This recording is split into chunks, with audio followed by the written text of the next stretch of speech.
Welcome back. In business, Telecommunications Service Provider Safaricom has announced its plans to solarize its entire network in the next 6 years. Speaking during the company's 13th Sustainable Business Report launch, Safaricom Chief Executive Officer Peter Ndegwa announced that the company will be looking to solarize an additional 3,000 sites in the next 2 years, making a quarter of their network solarized to reduce the company's carbon footprint.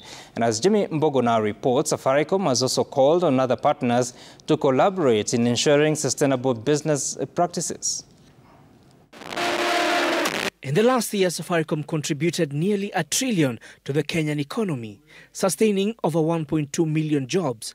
In the same period, its economic value to society through operations stood at 562.2 billion shillings, with flagship mobile money services M-Pesa social value standing at 348 billion shillings.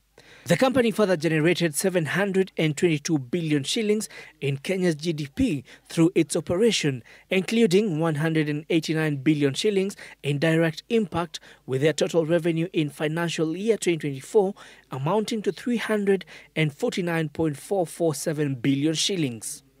Amounts that the company has highlighted as some of their key milestones in their sustainability journey.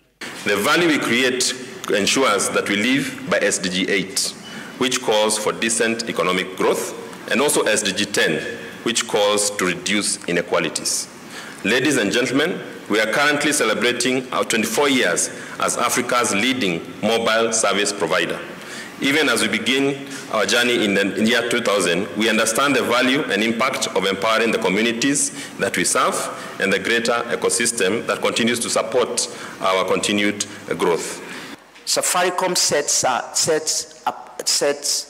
aside 10% of our procurement spend to promote women, persons with disabilities, and youth suppliers as we expand opportunities for business. You might think that 10% is quite small, but for a business the size of Safaricom, 10% is quite a significant amount. In addition to financial empowerment, Safaricom has highlighted its role in supporting the country's agricultural sector. Through its digital platform, it has connected 3.3 million farmers to government subsidies, further demonstrating how technology can be used to enhance livelihoods in underserved communities. We have harnessed technology to provide tech platforms for public sector to offer 22 million, and you'll have heard the PS mention it, 22 million Kenyans a chance to advance their economic needs through loans such as Hustler Fund and Women Enterprise Fund.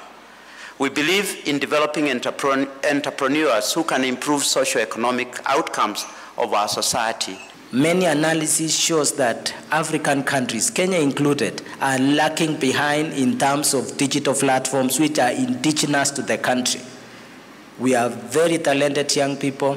We are already very good adopters of technology. We want to see more growth of digital platforms. To enhance environmental sustainability, the telco has also committed to solarize its network by 2030, with 3,000 more sites expected to be solarized in the medium term.